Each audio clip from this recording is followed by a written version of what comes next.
Hey everyone, I've got another battle report here for you. This is a pretty fun one for me. I recently quit my long-running Dungeons & Dragons group so that I could take that time away from the wife once a week and focus on Warhammer.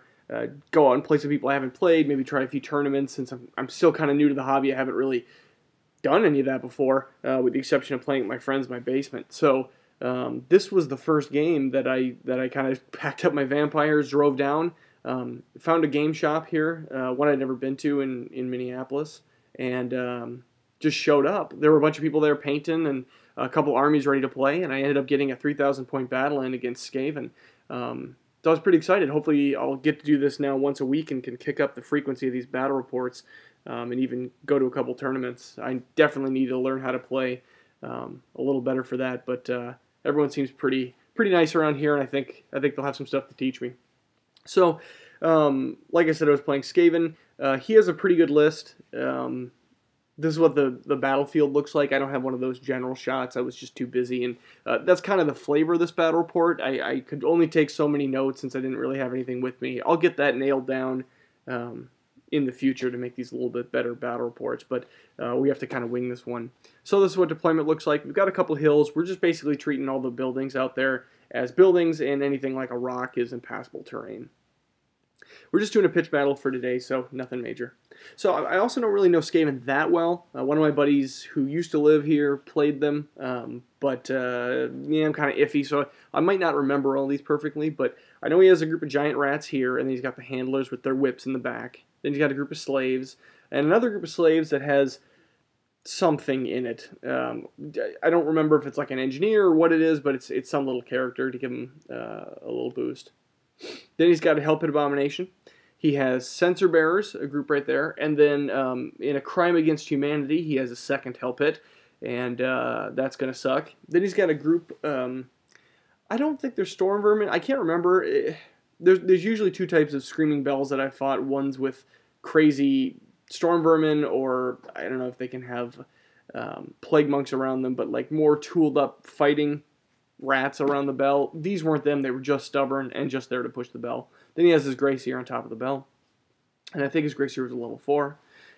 He's got a group of Plague Monks, and in there he has his BSB, and it's not, I forget, it's the Skaven character that can take 100 points of magic items, and he took the Fell Blade. I find this out after the end of the first turn, and he's got the super 100 point sword that you know, in the lore was used to kill Nagash, a stolen sword, and it's sick. It does D6 wounds, strength 10 attacks. He has the flaming banner in there, so they're all going to be flaming, and it has a chance if you roll a 6 to do a wound to the bearer. So it's a pretty sick item.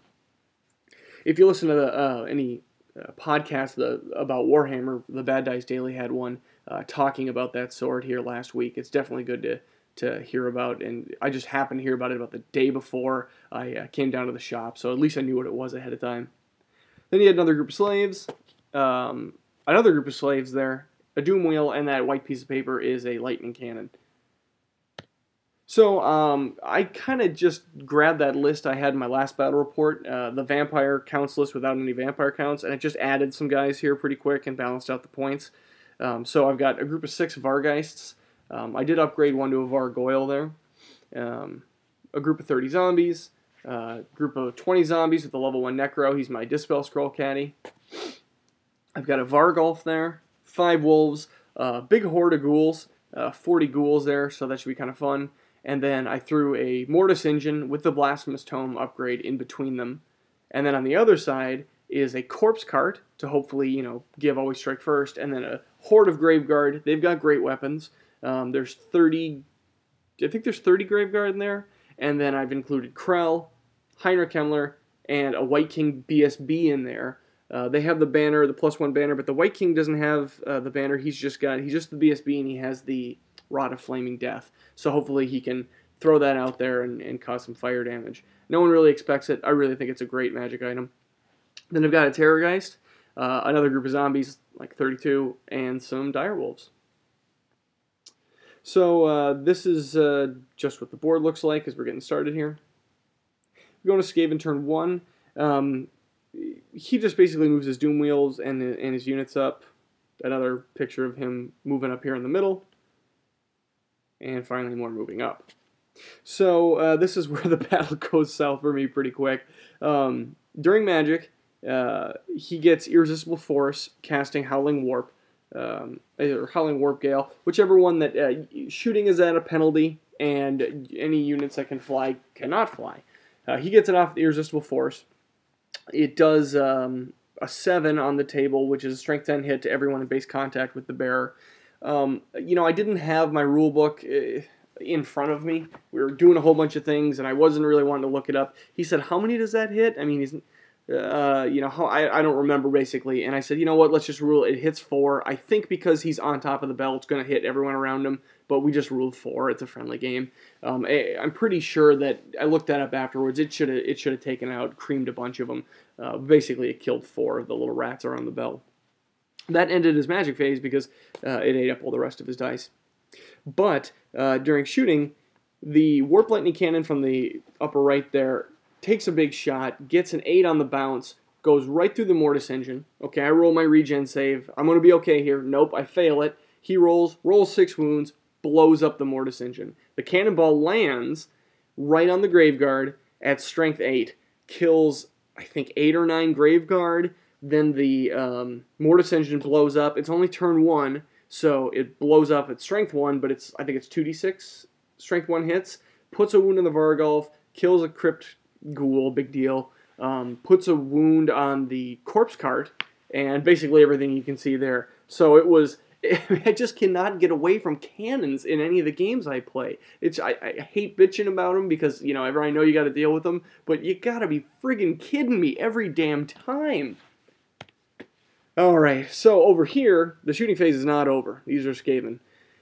So he fires off a Doom Rocket and puts a wound on a Terrorgeist, and then kills a few zombies, which is okay. It could have been way worse, and I can probably heal that back, I'm thinking. So I'm not too worried. We go into Vampire turn 1. Holy crap, I'm thinking, he's shooting all over the place. I gotta get a little cover. So I move my Vargulf there behind the building. I mean, I probably still got shot by the cannon, but he's gonna help over on that side.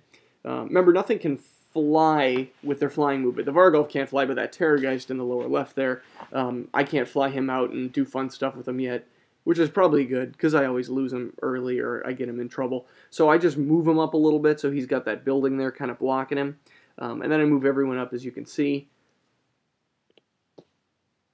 Over here, I move the Vargeist behind the rock since I can't really get around it very easy, and they'd be staring right down the barrel of that white piece of paper, which is the lightning cannon.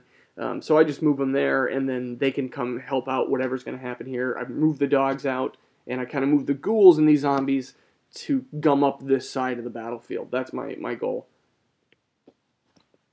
Over here, we go to Skaven turn 2.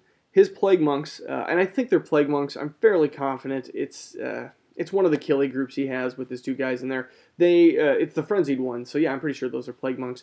They charge the dogs, and yep, that's going to be expected. Charge the dogs, and they're going to kill them. Over here, his Giant Rats charge these dogs, which, I don't know, I guess I just wasn't really thinking that they could go that fast. Just a blunder on my part.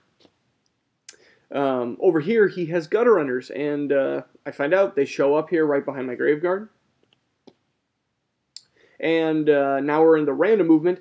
His Hell Pit Abomination here rolls and gets about 2 inches shy of colliding into my Terrorgeist. You know, I knew that was a possibility, but when I moved my Terrorgeist there, I thought, okay, you know, he's going to hit me. He's going to try to go with the Hell Pit, and if he gets into combat, I'll lose that Terrorgeist, but then I will just countercharge into the flank of it with the Graveguard. And thankfully, he stopped right in front of him, so I'm feeling pretty good about that.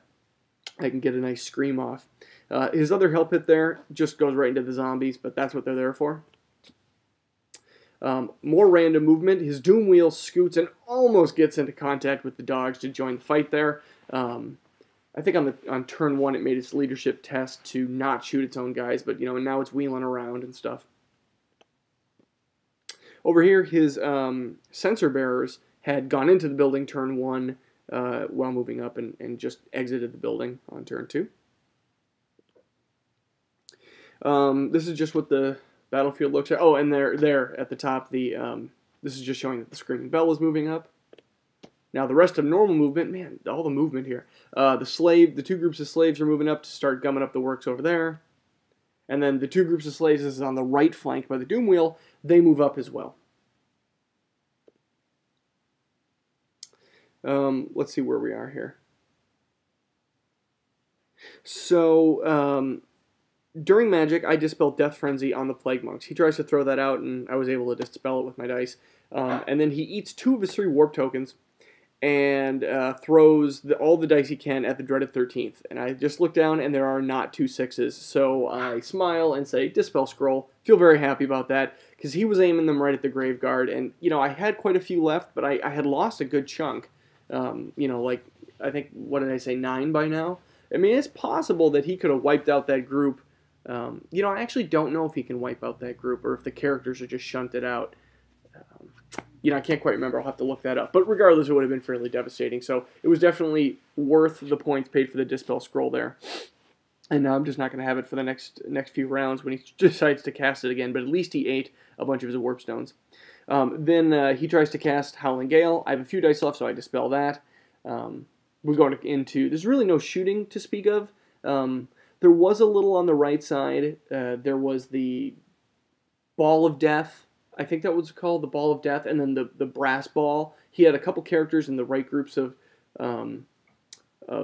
slaves over there, and they kind of just threw them at zombies and did a little zombie wounds, and one of them drifted off completely. So those were 2 just little magic items that didn't come into play very much at all. But over here in combat, the Hell Pit Abomination just destroys a bunch of zombies, and then the rest crumble. But with the new FAQ rules that are out, that Hell Pit stuck where it is. I don't know that the Hell Pit can actually overrun, but if it could, then that was where the new FAQ came in for me, and I was happy to see that. Over here, the Plague Monks kill the dogs and overrun and barely make contact with the ghouls. They clipped them on the right edge, but as we found out now, you treat that as a normal charge. So now that they're in with the ghouls, those are 2 actually kind of scary units, especially because I've got some guys around to help the ghouls, so it's going to be a bloody combat. They are frenzied, but we'll see what happens. And over here, I charge my zombies into the rear of the Doom Wheel. That was... I forget why it was facing that way. I think... Yeah, I can't remember why it was facing that way. It was definitely facing that way. I hit it in the rear. I think during random movement or one of its crazy abilities, it bumped and hit its own guys and just bounced back and did some impact hits. Oh yeah, that's why there's 2 dead slaves up there. I think it did impact hits. It's really hard to keep track of all this crazy stuff the Skaven do, but it is pretty fun. Over here, I charge my Vargeists, now that they can fly again. I go up and over the rock there so that I can just join in. I can't really squeeze in and join and fight that Doom Wheel. The rock's in the way, the slaves are in the way, so I'm just going to get ready next turn. And I totally forget that right behind him is the Hell Cannon. I'm sorry, not the Hell Cannon. I've been playing Chaos too much. The Warp Lightning Cannon. I forget all about it because he's proxying with a white piece of paper. But on the plus side, during his last phase, he also forgot all about it. So I think that's fairly even. Over here, I remember there was a Terrorgeist there. I moved him. You can see him up there. He'll be on the next slide. He's up at the top there. But I decide, you know what? I can take this Hell Pit Abomination with the Graveguard. I charge him in the flank, and I also join in with the Vargulf there. With my custom wings on that guy, he's too big, so he's facing the other way. But he's actually, you know, they're both in the flank of the Hell Pit. And like I said, I decided I didn't need to scream at that Hell Pit. I figured, you know what? Let's give it a shot. Let's see what we can do. I know this is going to be iffy, but I flew him over the building behind this Hell Pit Abomination and thought, you know what? We're just going to scream at him. And, you know if I don't kill him, he can turn around and just charge right into me, no problem. But, you know, I just wanted to. I just wanted to scream with him. I absolutely love the Terrorgeist, so that was where I ended up. Well, I guess we'll see what happens. During Magic, it's another shitty phase for me. It's 4 dice versus 2. And I try to... The really only thing I can do here, I've kind of got my 2 big blocks separated. I don't have a good picture of it. On the left side, I've got the Graveguard fighting the Hell Pit, and on the right side, I've got my Crypt Horrors. I try casting the long-range Invocation of Heck with all my dice, because that way I can heal a few of those Graveguard, which is always great, but I can hit the Corpse Cart, which will trigger Always Strike First on those ghouls that are in combat with the plague monks, and I wasn't able to do it. I threw all the dice, and I think he threw his dispel scroll at it actually, which is good. I mean, normally you want that, but I really wanted to always strike first on on those guys going into that combat. But it's just the way the dice went. Another crappy magic phase. You know what? I take that back. I didn't throw all my dice. I was able to get off Hellish Vigor with like 1 die or 2 dice in the beginning. So I split them trying to draw them out. That's right. I didn't have to do 18 inches. I only had to do 12-inch range to hit the corpse cart. So I split my first 2 dice to cast Hellish Vigor on the Graveguard so they can reroll their wounds. And then with the other 2, he was able to dispel it. So I don't think I drew the scroll there. Again, sorry, my notes aren't as good because I'm just trying to play the game here. But over here, I scream, and those dice show that I rolled a 10 on the 2d6, which is a nice 7 wounds. And I'm like, oh baby, 7 wounds, that's going to be great. And he regens 5 of them. It only takes 2. So, yeah, he got above average, but I probably wasn't going to kill him. I thought I was, but that would have been ridiculous. Would have just been really in my favor. He regened like a fiend, but yeah, next turn, that Terrorgeist is in a lot of trouble. So during combat over here, I take a few wounds, but pretty easily kill the Hell Pit and then reform. And the Vargolf overruns to get into combat with the slaves. We leave the Hell Pit there because he still has to roll at this point to determine if it comes back. And then it doesn't, but it does get 3 bases of Rat Swarms.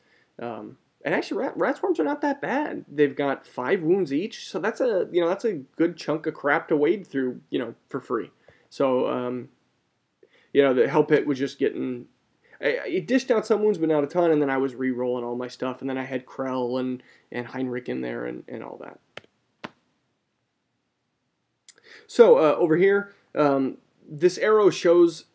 I didn't have a picture of this before during my movement, but this arrow was showing that I had charged my corpse cart in there and got in. It did a couple impact hits, but it was killed. So what happened is the... that's weird. I think we played that wrong. He might have been over there, but his guy with the fell blade made way, I think, over to the corpse cart. And I think that wasn't supposed to happen. I think you can only make way if you're already in combat, or if you're not already in combat. But regardless... That's what he did. He made way over to the corpse cart, and then the unit has the flaming banner, like I mentioned, so the regen wasn't there. Its strength 10 hits. He had 5 attacks, just, laid into the corpse cart. It's not that durable anyway. So just took that guy out. The rest of combat, he didn't do so well. He just has Frenzy here, and one of his characters was tied up in that overkill. And then I laid into him. I actually did a ton of wounds on him and won combat, and he ended up losing his frenzy. In fact, I'm pretty sure that those markers in the back are right. I think I've done like 12 wounds to him, and he only did I'm missing a back rank there. So in total, it looks like I lost 10. So yeah, we won. He stuck, and he lost his frenzy. So over here, Skaven turn 3, it all comes together for him. He charges his rats in that were right in front of the Graveguard. He gets his Gutter Runners in that were in the flank of the Graveguard. His Screaming Bill and his Censer Bearers go into the other flank, and I'm thinking, holy crap, I'm in trouble, man. Look at that. But that's where all my points are, so we'll see what happens. And I've got Hellish Vigor on him for this one, so, I mean, if there's any Graveguard going to be left and they go, it's going to be kind of bloody. Over here, the Hell Pit Abomination goes into the Terrorgeist, as we expected.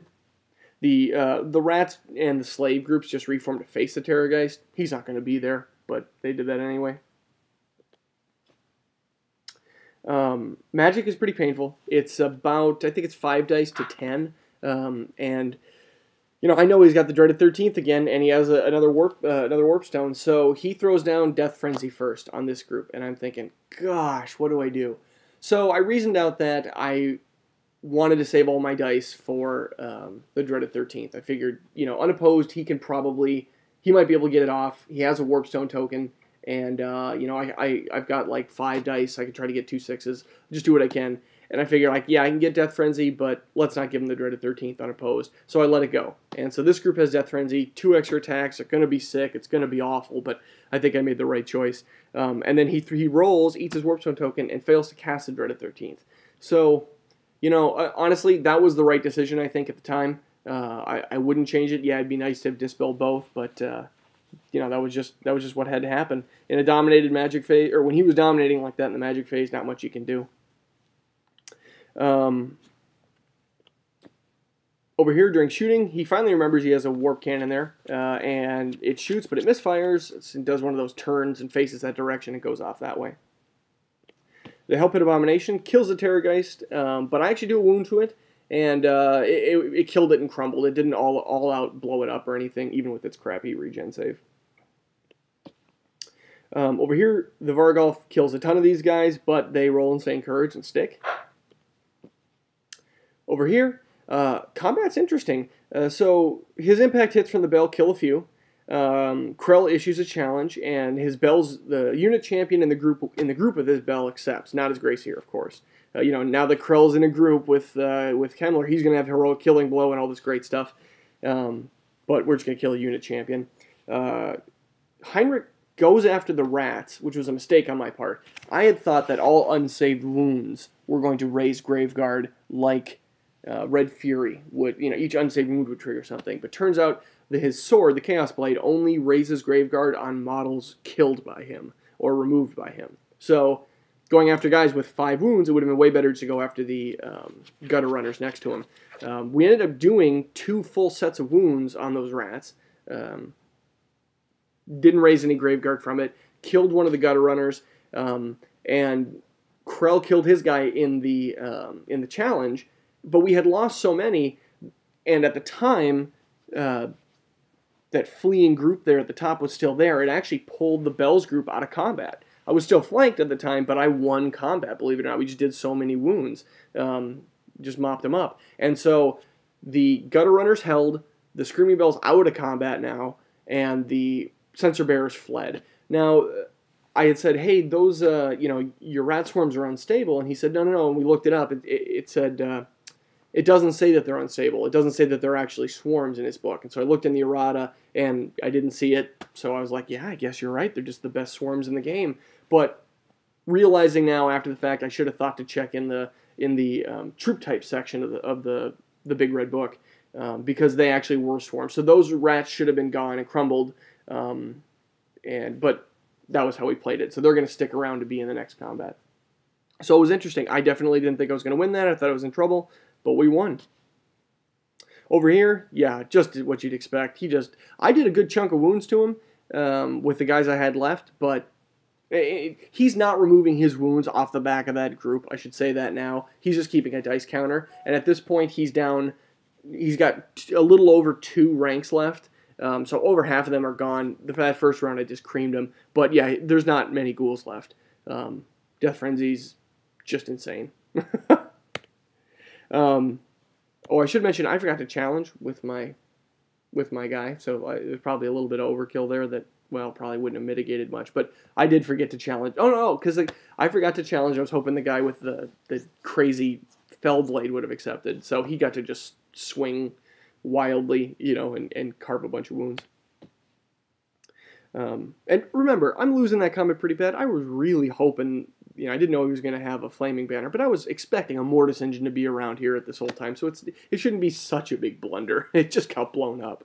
I reminded him of that during the combat. I'm like, really, I was expecting to give you more of a run for your money. He was really nice about it. Over here, the slaves had charged in on his turn, joined. Oh, this is his turn. Never mind. The slaves join the combat with the Doom Wheel, killing the zombies. They attack, but we stick. Over here, it's Vampire turn 3. I charged my Vargeists into the rear of this group. And, you know, I asked him, how many do we have left in there? And I looked at it, and I thought, okay, there's only really 2 ranks. That's not that many they're going to get to attack. I'm not going to heal up those ghouls, and he won't get supporting attacks. Maybe I can do it. That's what I was thinking. Maybe I can do it. I could not. I'll get to that in a second. Needless to say, it was going to be a big mistake. In Magic, I roll. It's another frickin' 4 dice for me. I cannot get a decent Magic phase to save my life, and I think this is what's going to make me actually make a caster Vampire Lord now with some of the Magic dice fixing tricks, because I just am having terrible Magic phases. I end up being able to get off 1 heal, and I roll a 1 on the die, sadly. So, but that does bring back 5 Graveguard. Even with a 1, it's still pretty good. I wasn't able to get anything else off in the Magic phase. Over here, in combat, the Vargulf kills the remaining slaves. And over here in combat, we killed the rats, and the Gutter Runners broke. I didn't chase them because I was like, I could probably get out of the Charge Arc here, that bell, but nah, screw it. It's not the undead way. Well, it is the undead way to chase crap down and make it thralls, but I wanted the bell. I wanted that Grace here, so I decided to hold and just reform.